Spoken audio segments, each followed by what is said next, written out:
नमस्कार, एक बार फिर से आप सभी का स्वागत है। दोस्तों, आज का यह वीडियो आपके यूपी टेट एग्जाम के लिए काफ़ी ज़्यादा इंपॉर्टेंट है, क्योंकि इस वीडियो में आज हम पर्यावरण का पूरा रिवीजन करेंगे। आप सभी लोग यह वीडियो एग्जाम देने से पहले ज़रूर देख लीजिए, क्योंकि इस वीडियो में आपको पर्यावरण के हर टॉपिक से प्रश्न देखने को मिलेगा और सभी प्रश्न आपके एग्जाम के लिए इंपॉर्टेंट हैं। तो एक एक प्रश्न आप सब लोग ध्यान से देखिए, अच्छे से उन्हें समझिए और उसका उत्तर भी कमेंट में बताइए। तो रिवीजन क्लास के तौर पर हम लोग इसे देखेंगे। तो चलिए शुरू करते हैं। पहला प्रश्न है दोस्तों आपके सामने, ध्यान से आप लोग इसे देखिए, इसका उत्तर आप लोग बताइए। भारत में बाल विवाह निरोध अधिनियम किस वर्ष पारित किया गया? आपका जवाब क्या होगा दोस्तों? देखिए दोस्तों, भारत में बाल विवाह निरोध अधिनियम की बात करें तो यह वर्ष 2006 में पारित हुआ था। ध्यान रखना, भारत में बाल विवाह निरोध अधिनियम का पारित हुआ था, वर्ष 2006 में पारित हुआ था। अगर आपसे यह पूछे कि बाल विवाह निरोध अधिनियम कब लागू हुआ था, तब आप 1 नवंबर 2007 को बताएंगे। पारित हो गया था दोस्तों 2006 में ही, लेकिन 2007 में यह लागू हुआ था, इसे ध्यान रखना। दूसरा प्रश्न देखेंगे दोस्तों, ध्यान से देखिएगा, सभी प्रश्न आपको यहाँ पे इंपॉर्टेंट प्रश्न ही मिलेंगे। जल की आर्द्रता को किसके द्वारा नापा जाता है? आप क्या बताएंगे? दोस्तों देखिए, जल की जो आर्द्रता होती है उसे हम किसके द्वारा मापते हैं? हाइग्रोमीटर द्वारा मापते हैं, इसको ध्यान रखना। जल की आर्द्रता को हम हाइग्रोमीटर द्वारा मापते हैं। अगर आपसे यह पूछे कि बैरोमीटर द्वारा क्या मापा जाता है, तब आपका जवाब होगा वायुदाब मापा जाता है। आपसे पूछा जाए कि फेदोमीटर द्वारा क्या मापा जाता है, तो आपका जवाब होगा समुद्र की गहराई को मापा जाता है। तो इस तरह से दोस्तों ध्यान से क्वेश्चन को देखते चलिए, अच्छे से समझते चलिए। बेहतरीन क्वेश्चन आपके सामने है, इटाई इटाई रोग जल में किस धातु के घुल जाने से होता है? दोस्तों इंपॉर्टेंट प्रश्न है, मोस्ट इंपॉर्टेंट आप कह सकते हैं। इटाई इटाई नामक रोग दोस्तों कैडमियम से हो जाता है। कैडमियम जब जो है जल में मिल जाता है, तब उससे जो है इटाई इटाई नामक रोग होता है। तो आपका इसमें बी ऑप्शन दोस्तों सही रहेगा। पारा से कौन सा रोग होता है, इससे भी एक प्रश्न पूछा जाता है। तो पारा के पानी में घुलने से दोस्तों मिनी माता नामक रोग हो जाता है। ठीक है, पारा के पानी में घुलने से मिनी माता रोग हो जाता है, और कैडमियम के पानी से मिलने से इटाई इटाई नामक रोग हो जाता है। तो इसमें आपका बी ऑप्शन दोस्तों सही है। चलिए अगला प्रश्न देखेंगे, निम्नलिखित में से कौन सी बायोडीजल की फसल है? इंपॉर्टेंट प्रश्न है, देखिए पर्यावरण की दृष्टि से कपास, जेट्रोफा, गन्ना, आलू। आप कहेंगे कि बायोडीजल की एक फसल क्या है? जेट्रोफा है। ध्यान रखना, जेट्रोफा जो है एक बायोडीजल की फसल है। इंपॉर्टेंट प्रश्न है। नेक्स्ट प्रश्न देखेंगे। नेक्स्ट प्रश्न है आपके सामने दोस्तों, निम्नलिखित में से रबी की फसल कौन सी है? आपको बताना है। चावल, चना, मूंगफली, कपास। देखिए दोस्तों, यहाँ पे आपका सही जवाब क्या होगा? आपका सही जवाब होगा दोस्तों चना। जो आपका रबी की फसल है, इसमें चना आपका सही हो जाएगा। रबी की फसल दोस्तों अक्टूबर नवंबर में बोई जाती है, मतलब कि शीत ऋतु में, ठंडी के मौसम में बोई जाती है रबी की फसल। और रबी की फसल के अंतर्गत दोस्तों आपका गेहूं आता है, जौ, चना, सरसों, मटर, आलू, ये सभी जो है रबी की फसल के अंतर्गत आते हैं। और बात करें दोस्तों खरीफ की फसल की, तो खरीफ की फसल जो है जून जुलाई में बोई जाती है, और इसके अंतर्गत हमारा चावल, मूंगफली, कपास ये सब आते हैं। तो यहाँ पे चावल, मूंगफली, जो कपास तीनों लिखा है, यह आपका कौन सा फसल है? खरीफ का फसल है, और चना रबी की फसल है। अगला प्रश्न देखिएगा, इंपॉर्टेंट प्रश्न है आपके सामने, प्रोटीन का सर्वोत्कृष्ट स्रोत क्या होता है? दोस्तों दूध, मांस, सोयाबीन, अंडा। सबसे ज़्यादा प्रोटीन किस में पाया जाता है, आपको यह बताना है। तो आपका जवाब होगा सोयाबीन में सबसे ज़्यादा प्रोटीन पाया जाता है। लगभग 43% प्रोटीन सोयाबीन में पाया जाता है। तो इंपॉर्टेंट प्रश्न है, ध्यान से आप लोग देखते चलिए, रिवीजन के तौर पर देखते चलिए, जल्दी जल्दी इनको प्रैक्टिस करते चलते हैं। किस विटामिन की कमी से घाव से रक्त का बहना नहीं रुकता है? विटामिन ए, बी, सी या के? आपका जवाब होगा दोस्तों विटामिन के की कमी से घाव से जो रक्त निकलता है वह बंद नहीं होता है, उसका बहना बंद नहीं होता है। ठीक है, अगर आपसे पूछा जाए कि विटामिन के का रासायनिक नाम क्या है, तब आप क्या बताएंगे? आप बताएंगे नेफ्थेक्विनोन होता है विटामिन के का रासायनिक नाम। चलिए अगला प्रश्न देखेंगे अब, केंद्रीय खाद्य प्रौद्योगिकी अनुसंधान कहाँ स्थित है? इंपॉर्टेंट प्रश्न है, आप लोग बताइए। हैदराबाद, लखनऊ, मैसूर, मुंबई।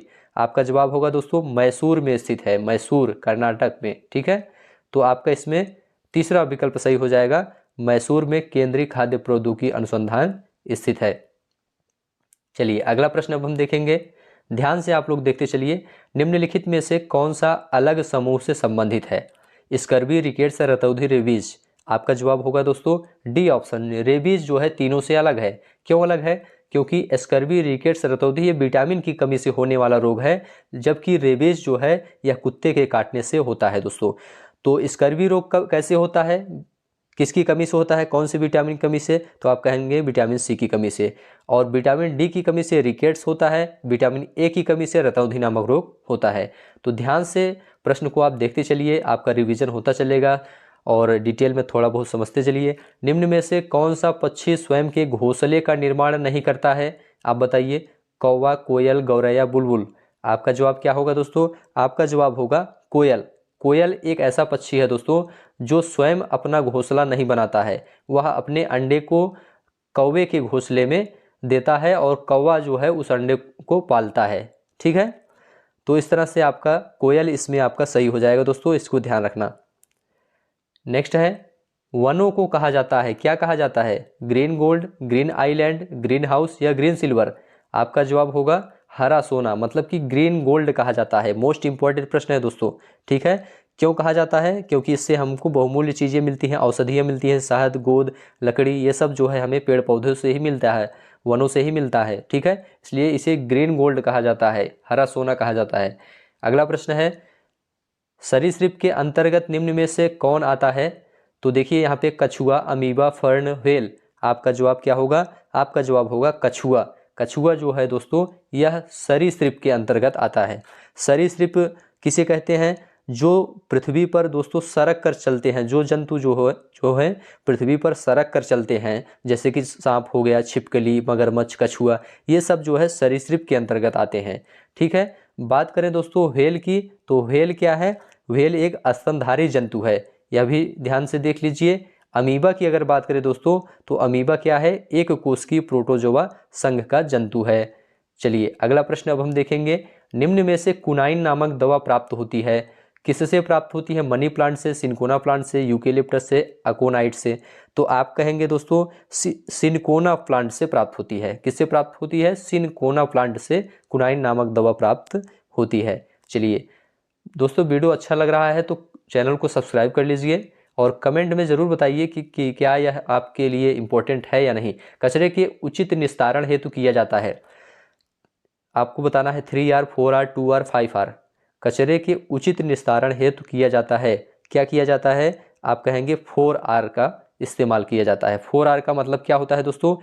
एक आर का मतलब होता है कि रिड्यूस करना, मतलब कि कम करना, और दूसरे का रिव्यूज मतलब मना करना, तीसरे का रीयूज मतलब पुनः चक्रण, पुनः प्रयोग, और चौथे का रिसाइकिल मतलब पुनः चक्रित करना। तो 4R का प्रयोग किया जाता है। ध्यान से देखते चलिए, विश्व जनसंख्या दिवस मनाया जाता है, कब मनाया जाता है आप लोग बताइए? आपका जवाब होगा 11 जुलाई को मनाया जाता है। प्रत्येक वर्ष 11 जुलाई को विश्व जनसंख्या दिवस के रूप में मनाया जाता है। चलिए अगला प्रश्न देखेंगे अब हम। सभी प्रश्न यहाँ पे इंपॉर्टेंट है। रथ यात्रा उत्सव का आयोजन कहाँ किया जाता है? आप लोग बताइए, कहाँ किया? उड़ीसा, केरल, तमिलनाडु, बिहार। आपका जवाब होगा दोस्तों उड़ीसा में, उड़ीसा के पुरी में किया जाता है। ठीक है, रथ यात्रा उत्सव का आयोजन कहाँ किया जाता है? उड़ीसा में किया जाता है। चलिए अगला प्रश्न है, मगहर महोत्सव का आयोजन किया जाता है, कहाँ किया जाता है? गोरखपुर में, संत कबीर नगर, सिद्धार्थनगर, कुशीनगर। तो आपका जवाब क्या होगा? आपका जवाब होगा संत कबीर नगर में दोस्तों मगहर महोत्सव का आयोजन किया जाता है। तो संत कबीर नगर आपका इसमें राइट हो जाएगा। ठीक है, चलिए आगे बढ़ते हैं। अगला प्रश्न देखते हैं, गुलबी का प्रयोग किया जाता है भवन निर्माण में, कुंभकारी में, भोजन निर्माण में, या इनमें से कोई नहीं? तो देखिए इसमें दोस्तों आपका सही जवाब क्या होगा? आपका सही जवाब होगा गुलबी का जो प्रयोग होता है वह कुंभकारी में किया जाता है। ठीक है, इसमें क्या होता है, चाक चलाने वाले जो छड़ी डंडी होती है वो चाक पर जिस जगह जिस गड्ढे में फंसाई जाती है उसे हम गुलबी कहते हैं। तो यहाँ कुंभकारी से आपका इसमें संबंधित है, बी ऑप्शन आपका सही हो जाएगा। अगला प्रश्न है, भारत का सबसे लंबा राष्ट्रीय जलमार्ग कौन सा है? धुबरी से सदिया, इलाहाबाद से हल्दिया, कोल्लम से कोट्टापुरम, या तलचर से पारादीप। आपका जवाब क्या होगा? आपका जवाब होगा दोस्तों इलाहाबाद से हल्दिया तक राष्ट्रीय जो है जलमार्ग है। ठीक है, तो इसमें आपका जो है इलाहाबाद से हल्दिया ऑप्शन सही हो जाएगा। इलाहाबाद आपका उत्तर प्रदेश में, हल्दिया कहाँ है? पश्चिम बंगाल में है। ठीक है, और ये राष्ट्रीय जलमार्ग संख्या 1 है दोस्तों। अब बात और इसके बारे में थोड़ा सा ये जान लीजिए कि यह जो है भारत का सबसे लंबा जलमार्ग है, राष्ट्रीय जलमार्ग है। ठीक है, तो बी ऑप्शन आपका इसमें सही रहेगा। मर्डेका कप किस खेल से संबंधित है? क्या शतरंज से है, गोल्फ से है, फुटबॉल से है या क्रिकेट से है? तो आप कहेंगे दोस्तों ये फुटबॉल से संबंधित है। ठीक है, फुटबॉल से। और देखें जैसे कि डूरंड कप हो गया, रोवर्स कप हो गया, यह सब भी फुटबॉल से ही संबंधित है। तो ध्यान से आप देखते चलिए, सभी चीज़ें क्लियर होती चलेंगी। गंगा नदी निकलती है, कहाँ से निकलती है आपको बताना है। अरावली से, लद्दाख ग्लेशियर से, गंगोत्री ग्लेशियर से, मिलाप ग्लेशियर से। तो आपका जवाब क्या होगा? गंगोत्री ग्लेशियर से। गंगोत्री ग्लेशियर से गंगा नदी निकलती हैं। तो आपका इसमें दोस्तों सी ऑप्शन सही हो जाएगा। अगला प्रश्न देखेंगे अब। भारत में पूर्व से पश्चिम की ओर बहने वाली सबसे लंबी नदी है, कौन सी नदी है आपको बताना है। लूनी, साबरमती, ताप्ती, नर्मदा। तो आपका सही जवाब होगा दोस्तों नर्मदा नदी। नर्मदा नदी आपका इसमें राइट आंसर हो जाएगा। यह जो है पूर्व से पश्चिम की ओर बढ़ने वाली सबसे लंबी नदी है और इसकी लंबाई लगभग 1312 किलोमीटर है, यह भी जानते रहिए। और दोस्तों भ्रंश नदी का यह उदाहरण है नर्मदा नदी। लूनी नदी की अगर बात करें तो लूनी नदी जो है इस 320 किलोमीटर लंबी है और साबरमती 371 किलोमीटर लंबी है। और ताप्ती नदी की बात करें तो यह 724 किलोमीटर लंबी है। चलिए अगला देखते हैं। भारत में सबसे बड़ी प्रायद्वीपीय नदी है, कौन सी है? कृष्णा, गोदावरी, कावेरी, महानदी। तो आप लोग बताइए इसमें आपका सही जवाब क्या होगा। आपका सही जवाब होगा दोस्तों गोदावरी नदी। ठीक है, सबसे बड़ी प्रायद्वीपीय नदी कौन सी है? गोदावरी नदी है। यह जो है महाराष्ट्र के नासिक जिले के त्र्यंबकेश्वर नामक स्थान से निकलती है। ठीक है, चलिए अगला देखते हैं। भाखड़ा नांगल परियोजना कौन सी नदी पर है आपको यह बताना है। गंगा, सतलुज, कावेरी, ब्रह्मपुत्र। तो आपका जवाब होगा दोस्तों यह सतलुज नदी पर स्थित है। बी ऑप्शन आपका सही हो जाएगा। भाखड़ा नांगल परियोजना कहाँ स्थित है? सतलुज नदी पर स्थित है। चलिए नेक्स्ट देखेंगे अब। नेक्स्ट है टिहरी बांध किस नदी पर बना है? अलकनंदा, भागीरथी, गंगा। आपका जवाब क्या होगा? टिहरी बांध दोस्तों यह जो है भागीरथी नदी पर बना है। तो बी ऑप्शन आपका इसमें राइट हो जाएगा, भागीरथी नदी। ध्यान से देखते चलिए, सभी चीज़ें इंपॉर्टेंट हैं आपके लिए। नंदा देवी चोटी किस राज्य में स्थित है? हिमाचल प्रदेश, उत्तराखंड, उत्तर प्रदेश, सिक्किम। तो आपका जवाब क्या होगा? नंदा देवी चोटी कहाँ स्थित है? यह जो है उत्तराखंड में स्थित है। ध्यान रखना ये जो है उत्तराखंड राज्य में स्थित है। ठीक है, और यह भारत का दोस्तों दूसरा सर्वोच्च पर्वत चोटी है। कौन सा? नंदा देवी। ठीक है, और पहला कौन सा है? पहला है आपका कंचनजंगा। चलिए अगला देखते हैं अब। 71% पृथ्वी का तल ढका हुआ है, किससे ढका हुआ है आप लोग बताइए। आकाश से, हवा से, जल से या कोयला से? आप कहेंगे जल से ढका हुआ है। 71% पृथ्वी का तल किससे ढका हुआ है? जल से ढका हुआ है। और 29% जो है स्थल के द्वारा ढका हुआ है। अगला प्रश्न देखिए। समुद्र का कितना प्रतिशत जल पीने योग्य है दोस्तों आपको बताना है। तो आपका जवाब होगा क्या होगा इसमें देखिए 0.65% ही समुद्र का जल पीने योग्य है। तो इसमें आपका सी ऑप्शन राइट हो जाएगा, 0.65%। चलिए अगला प्रश्न देखेंगे। सबसे बड़ा और सबसे गहरा महासागर कौन सा है आपको बताना है यहाँ पे। तो यहाँ आपका सही जवाब क्या होगा? आर्कटिक, प्रशांत, अटलांटिक, हिंद। तो आपका सही जवाब होगा दोस्तों प्रशांत महासागर। यह जो है सबसे बड़ा है और सबसे गहरा महासागर है, इसे आप लोग ध्यान रखना। चलिए अगला प्रश्न देखते हैं। गोवर्धन पर्वत कहाँ स्थित है? तो आप बताएंगे मथुरा, आगरा, बुलंदशहर, हमीरपुर। आपका सही जवाब क्या होगा? गोवर्धन पर्वत दोस्तों मथुरा में स्थित है। ध्यान रखना मथुरा आपका इसमें राइट हो जाएगा। और इसके मथुरा के आसपास के जो क्षेत्र होते हैं दोस्तों उन्हें ब्रजभूमि के नाम से जाना जाता है। चलिए अगला प्रश्न देखेंगे। राष्ट्रीय गीत के रचयिता हैं, राष्ट्रीय गीत के रचयिता कौन है? आपका जवाब क्या होगा? बंकिम चंद्र चट्टोपाध्याय। पहला ही ऑप्शन आपका सही है, बंकिम चंद्र चट्टोपाध्याय ये राष्ट्रीय गीत के रचनाकार हैं, इन्होंने ही राष्ट्रीय गीत को लिखा था। चलिए अगला प्रश्न है, ध्यान से देखते चलिए। भारतीय संविधान के नीति निर्देशक सिद्धांत कहाँ से लिया गया है? इंपॉर्टेंट प्रश्न है। तो आपका जवाब होगा दोस्तों आयरलैंड से लिया गया है। कहाँ से लिया गया है? आयरलैंड से नीति निर्देशक सिद्धांत को लिया गया है। चलिए अगला प्रश्न देखेंगे अब। संपत्ति का अधिकार है, यह कैसा अधिकार है आपको बताना है। क्या मौलिक अधिकार है या विधिक या दोनों? तो आपका सही जवाब होगा दोस्तों संपत्ति का अधिकार क्या है? एक विधिक अधिकार है। ठीक है, इसके पहले मौलिक अधिकार था, लेकिन 44वें संविधान संशोधन द्वारा अब यह विधिक अधिकार हो गया है। तो इसमें बी ऑप्शन आपका सही है। अगला प्रश्न है, उच्चतम न्यायालय के मुख्य न्यायाधीश की नियुक्ति कौन करता है? इंपॉर्टेंट प्रश्न है, ध्यान से देखते चलिए। ये सब आपके पर्यावरण के सिलेबस में है दोस्तों, संविधान वाला चैप्टर भी है पर्यावरण के सिलेबस में, इसलिए आप लोग इसे देखते चलिए, इंपॉर्टेंट है आपके लिए। तो इसमें आपका सही जवाब होगा दोस्तों राष्ट्रपति। राष्ट्रपति जो है उच्च न्यायालय के मुख्य न्यायाधीश की नियुक्ति करता है। ए ऑप्शन दोस्तों आपका इसमें सही हो जाएगा। चलिए अगला प्रश्न देखेंगे, पर्यावरण शिक्षा का उद्देश्य क्या है? पर्यावरण की सुरक्षा तथा संरक्षण, पर्यावरण के संसाधनों का प्रयोग या पर्यावरण के साधनों का प्रयोग? आपका जवाब होगा पर्यावरण की सुरक्षा तथा संरक्षण। पहला ही ऑप्शन इसमें आपका राइट हो जाएगा, पर्यावरण की सुरक्षा तथा संरक्षण, यह पर्यावरण शिक्षा का उद्देश्य होता है। राष्ट्रीय पाठ्यचर्या की रूपरेखा 2000 के अनुसार पर्यावरण अध्ययन को किस कक्षा समूह में स्थान दिया गया है? तो आप लोग बताइए, क्या पहली और दूसरी कक्षा में, या तीसरी से पांचवी, या छठी से आठवीं, या नौवीं से दसवीं? तो आपका सही जवाब क्या होगा दोस्तों? आपका इसमें सही जवाब होगा तीसरी से पांचवी कक्षा। तीसरी से पांचवी कक्षा तक जो है पर्यावरण शिक्षा दी जाती है। यहाँ पे प्रश्न में लिखा गया है कि पर्यावरण अध्ययन को किस कक्षा समूह में स्थान दिया गया है? तो तीसरी से पांचवी तक दिया गया है। नेक्स्ट है, संवैधानिक उपचारों का अधिकार भारतीय संविधान के किस अनुच्छेद में उल्लेखित है? तो इंपॉर्टेंट प्रश्न है, ध्यान से देखिए, संविधान का टॉपिक आपके सिलेबस में है। तो संवैधानिक उपचारों का अधिकार यह जो है आपके किस अनुच्छेद में है, आपको यह आपको बताना है। आपका सही जवाब क्या होगा? अनुच्छेद 32 में है। ठीक है, तो ए ऑप्शन आपका इसमें राइट हो जाएगा, अनुच्छेद 32। चलिए अगला प्रश्न देखेंगे, ध्यान से देखते चलिए आप लोग। पंचायती राज के बारे में संविधान के किस अनुच्छेद में उल्लेख किया गया है? तो आपका सही जवाब होगा दोस्तों अनुच्छेद 40 में पंचायती राज के बारे में उल्लेख किया गया है। अनुच्छेद 40 आपका इसमें राइट आंसर हो जाएगा। ध्यान से देखते चलिए, भारत के किस राज्य में सर्वाधिक वन है? उत्तराखंड, मध्य प्रदेश, केरल, उत्तर प्रदेश? तो इन चारों में सबसे ज़्यादा कहाँ पे है? मध्य प्रदेश में है। भारत के मध्य प्रदेश राज्य में सर्वाधिक वन उपस्थित है। ठीक है, तो इसमें आपका बी ऑप्शन सही हो जाएगा, मध्य प्रदेश। किस राज्य में मैंग्रोव वन का सबसे अधिक क्षेत्र है? राजस्थान, उत्तर प्रदेश, सिक्किम या पश्चिम बंगाल? तो आपका सही जवाब क्या होगा? आपका सही जवाब होगा दोस्तों पश्चिम बंगाल में सबसे ज्यादा मैंग्रोव वन पाए जाते हैं।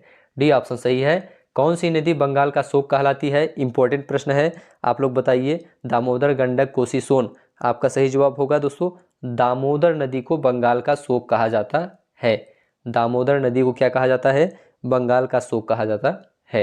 ए ऑप्शन आपका इसमें राइट है। नेक्स्ट देखेंगे, तवा किस नदी की सहायक नदी है? तो ध्यान से देखिए, इंपॉर्टेंट है, ताप्ती, नर्मदा, पार्वती, महानदी? तो इसमें आपका सही जवाब होगा दोस्तों नर्मदा नदी। नर्मदा नदी जो है इसमें आपका बी ऑप्शन, ये तवा जो है नर्मदा नदी की सहायक नदी है। तो आप लोग इसे ध्यान से देखते चलिए, इंपॉर्टेंट चीज़ें आपके सामने चल रही हैं। विश्व की सबसे बड़ी नहर कौन सी है? तो आप बताएंगे विश्व की सबसे बड़ी नहर दोस्तों सुएज नहर है। कौन सी है? सुएज नहर विश्व की सबसे बड़ी नहर है। नेक्स्ट प्रश्न देखेंगे, एक सींग गैंडा के लिए प्रसिद्ध काजीरंगा राष्ट्रीय उद्यान स्थित है? कहाँ स्थित है? बिहार में, मध्य प्रदेश में, असम में या पश्चिम बंगाल में? तो दोस्तों इसमें आपका सही जवाब होगा असम में स्थित है। कहाँ स्थित है? असम में स्थित है आपका काजीरंगा राष्ट्रीय उद्यान, जो कि एक सींग गैंडे के लिए प्रसिद्ध है। तो आपका इसमें सी ऑप्शन सही है। अगला प्रश्न अब हम देखेंगे, फूलों की घाटी स्थित है? कहाँ स्थित है? केरल, जम्मू कश्मीर, उत्तराखंड, हिमाचल प्रदेश? तो आपका सही जवाब होगा दोस्तों उत्तराखंड में स्थित है। इंपॉर्टेंट प्रश्न है, फूलों की घाटी कहाँ स्थित है? उत्तराखंड राज्य में स्थित है। चलिए अगला प्रश्न देखेंगे, नेक्स्ट है, शांत घाटी अवस्थित है? तो शांत घाटी यह भी इंपॉर्टेंट है, केरल, कर्नाटक, उत्तराखंड, तमिलनाडु? तो आप कहेंगे जो शांत घाटी है दोस्तों वह आपका केरल राज्य में स्थित है। इसको ध्यान रखना, शांत घाटी कहाँ स्थित है?